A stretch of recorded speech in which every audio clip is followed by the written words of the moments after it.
Ямбулатов ауылында, Шуаш ауылы, біз бик әйбәт экспонатлар алдық. Менә иң әйбәте бу инде шул туку станы. Нәрсәсе кызык, мин Шуашлар белән бик икән юк, менә иң беренче тапкыр шундый туку станы һәм аның бик бизәлеше бик әйбәт.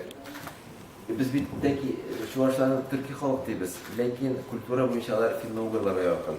Менә шушы орнаментта күрергә бара. Менә бер яктан карасаң татарга якын, ләкин чын татар орнамент түгел. Шул ук вакытта урман халкына ягы орнамент бик әйбәт.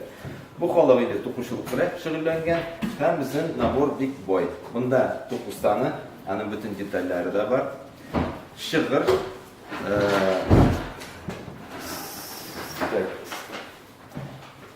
самопрялка лежак буларынча, шыгыр, дуңгыз шыгыр диләр бар.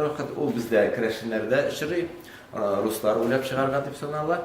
Аның бөтен детали булмаса, ләкин конструкциясе бик кызык. Һәм нәрсә кызык, безнең монда бөтен менә шушы тукучылык процессын күрсәтә алабыз. Җептән башлап, ничек ул чырнаула, ничек ул аннан соң һәм туку станында инде тукыла. Менә шулдыр. Так, менә мосын тагын әйтәм, анда әйтәм. Менә калтырша дигән инструмент. Менә тукыганда анда безнең сусайры чылмак. Анда күчеп кирәк, 1 километр, шуның өчен бик тиз чырнарга кирәк. Менә шундый бер уйлап чыгарганнар. Менә аның бар шундый оси. Менә моны әле монда шундый кыл була, кул белән басып торалар, ул бик каты әйләнә башлый һәм бик тиз менә шушы җепне чырный.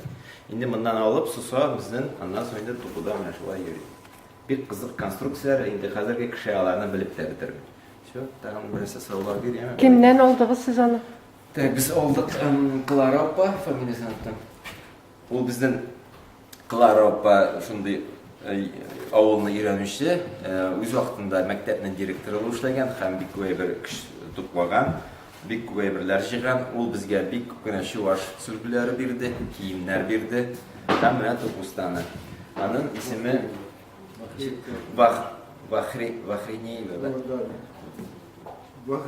Вахринева Клара Кузьминична. И бывший директор.